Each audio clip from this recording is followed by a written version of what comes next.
Hey, Mr. Mihoot. My name is Gadiel Montiel, and this is my capstone video project. The topic that I chose is the problem of horrendous natural evils. So let's get right into it. So the first part of the prompt is to look at each speaker, philosopher, believer, and tell you about summarize their view on horrendous natural evils. Starting off with Kate Bowler. So basically, she believes that everything happens for a reason. She's a devoted follower of Christ. But she also said that we need to accept that sometimes the good and the bad don't cancel each other out. And she also said that it would be better to discount why the bad things happen to anyone. That was in minute 8:15 of the video. And what she means by this is that we need to trust God's plan and we let His will be done. But also we need to accept, because we want His will be done, it might seem that it's at our expense.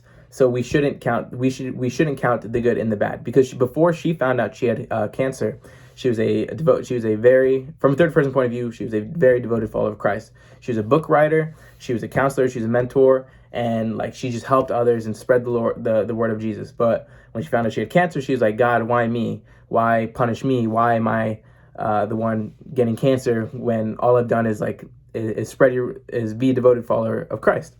But sometimes you just need to accept that God's will be done. And sometimes it might feel that it's at your expense, but it's all part of the bigger picture. And it's just better to discount why bad things happen to anyone.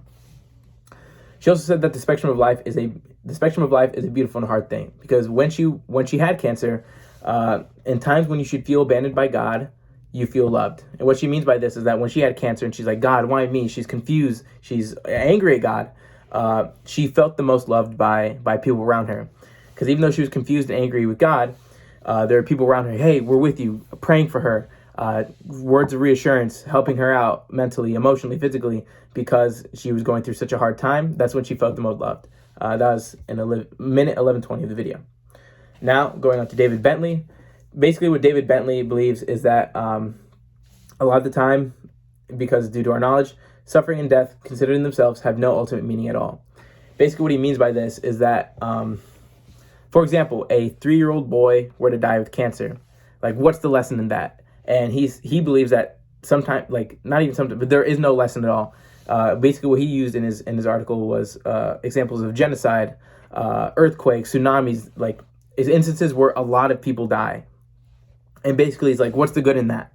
It's he thinks it's useless to overthink and try to find a reason why so many people die. Why did this 4-year-old die? Why did this 5-year-old die with cancer when she had done, or he had done nothing wrong? Well, basically, he believes that sometimes there is no ultimate meaning whatsoever to that death, and that it just happened to happen.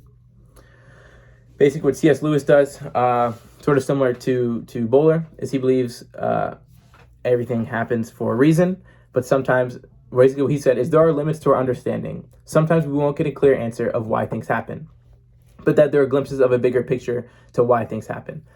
Because as believers, the biggest part as a Christian is faith. And he makes that very, very evident, because sometimes we won't know what the bigger picture is, or sometimes we won't know why things happen. But we have to put our faith in God, because everything happens for a reason.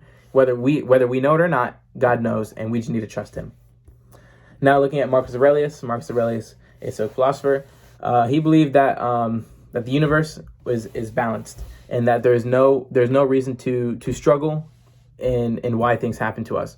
Basically, he believes that the universe is balanced, and that balance between good and evil, or good and bad.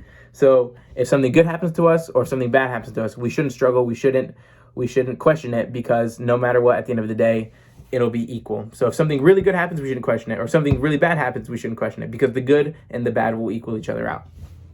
So looking at the second part of this prompt is looking at similarities and differences between the speakers, philosophers, and all that.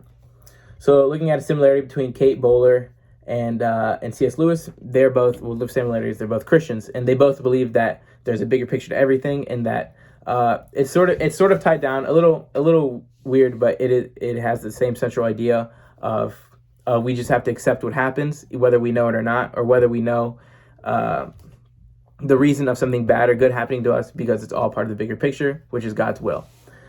And David Bentley is sort of his own little person, but I guess the similarities between him and Marcus Aurelius is that they both believe that Well, David Bentley believes that there's no ultimate meaning at all to why some things happen. He's sort of on his own boat. He's different from everyone else because he doesn't believe in any universe. He doesn't believe in balance. He doesn't believe in God, or like the God playing a role in this. So he believes like sometimes bad will just be bad, and there won't be anything to make up for it. What Marcus Aurelius and David Bentley have in common, though, is that they both have their belief in not like God things happening for God's will, and that that everything that happens is in the universe's hands. So now I will articulate my own stance on this topic. It's a little weird. I sort of go along with David Bentley in some aspects, just because it's really hard to find the lesson in, let's say, for example, I'm married and my wife has a miscarriage. Like, actually, no, not even that. I'll use a different example. So I've even asked you this, but will God use other people's lives, or like, will he teach you or me a lesson at the expense of others? So for example, let's say I have a 5-year-old son who dies of cancer. What does my 5-year-old son learn from that? And it's a little difficult and weird because it's God's will and we have to trust God and put our faith in it. But I don't know whether God will use me at my expense to teach somebody else a lesson. So I do believe, as a Christian, I've been a Christian my whole life, that I do believe everything happens for a reason, and it's also good to not question it because it's all part of God's will. Let God's will be done, not our own. But it is a little difficult, like from a moral human standpoint, why bad things happen when it does sometimes. It's really hard to be a Christian sometimes when bad things happen and there's no clear reason why. Because like Kay Bowler said, sometimes like the good and the bad won't cancel each other out. Sometimes your life will just be full of bad, and even though it sucks, we have to trust God. Like, it's really hard to say that as a Christian, that we need to trust God even if our life is terrible and a lot of bad things are happening to us. But I guess that's just one of the biggest parts about being a Christian, is we have to trust God's plan, and put our faith in him, because whether it's good or bad, let his will be done, not ours. So from a Christian standpoint, I believe that everything happens for a reason, because let God's will be done, not ours. But from a moral human standpoint, it's really hard to be a Christian sometimes, because we won't get a clear answer on reasons why bad things happen to us. So that's my capstone video project. I hope you enjoyed it, and thank you for being a great professor. Have a great summer.